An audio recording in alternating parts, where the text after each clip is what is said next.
as we talk about the crazy crypto tech world of Donald Trump and this information insecurity and the rise of this crazy tech world, brings us to our fifth story, which just broke as we came out here today. The SpaceX IPO going to the moon. SpaceX opened today on the public markets for the first time, up 20% at the open, giving it a valuation of $2.1 trillion, which makes it technically more valuable than the entire nation of Spain. I don't know if Spain would agree. But the interesting thing about this is, it makes Elon Musk a trillionaire out of the gate. The first man to have $1 trillion on paper anyway. The tech bubble seems to be getting even bigger. 7 tech companies now account for about 30% of the value of the entire stock market. That's the most concentration ever in history. The problem is they don't actually make any money. SpaceX reported a nearly $5 billion loss last year and a $4 billion loss in the first quarter of 2026 alone. Not exactly prosperous, but the money keeps piling in. Jesse, what do you think? What happens when the music stops? I don't think they know. I think we're already starting to witness they are growing increasingly less popular. We see it with the data centers. We see it with them trying to push AI on us. People are saying, why are we going to pay? Because that is where the cost falls, is on the consumer. You guys have all this money. Why are we paying for you to put up these data centers, use all of our resources for us to get nothing out of it, and for possibly this intelligence to take our jobs? I think we're very close to this bubble bursting, and for things to get somehow worse even than they already are. Yeah. And it's important to note that SpaceX as a company isn't just SpaceX. There's Twitter is involved in it. Starlink, the satellite company, is involved in it. A series of AI ventures like Grok are involved in it. Data center development. It's a company that does a lot of these speculative things that are doing well now, but haven't proven the ability to make any money. And to your point, young people hate it. This is, by one survey, the first technological innovation that a majority of young people have opposed. Yeah.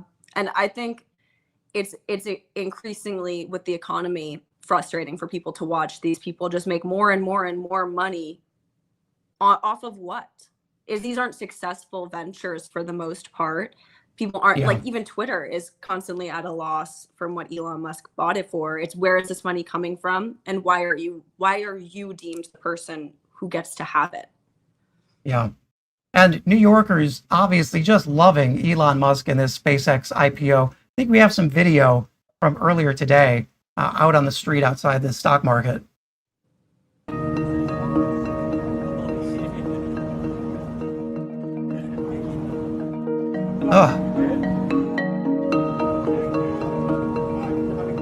A gigantic, inflatable, shirtless Elon Musk. Who wants lunch? Yeah, seriously. And that's a good point too. The Grok, I can't fathom why Elon Musk would not be in prison when Grok was making explicit content of minors every second. He may still be doing it. I don't know what the current is on that, but it's just, it it's still outrageous. does. There was just a story out today that Grok is still making non-consensual sexual deepfakes of celebrity women on request. I mean, it's not a tool that's been fixed in any way. No. And they clearly don't intend. I mean, I think that's also a fear that people have. Of course, they see this happening with Grok. It's like, that's an inevitability if we keep going with all of these technologies. And clearly these people have no intention of stopping that. I mean, obviously, we've seen how things have gone in the government with the files. So it's obvious that's not their priority.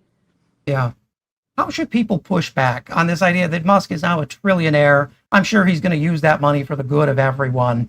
But you see these companies just taking over not just the market, but the government and increasingly, schools and every part of our lives. How do you think people should push back?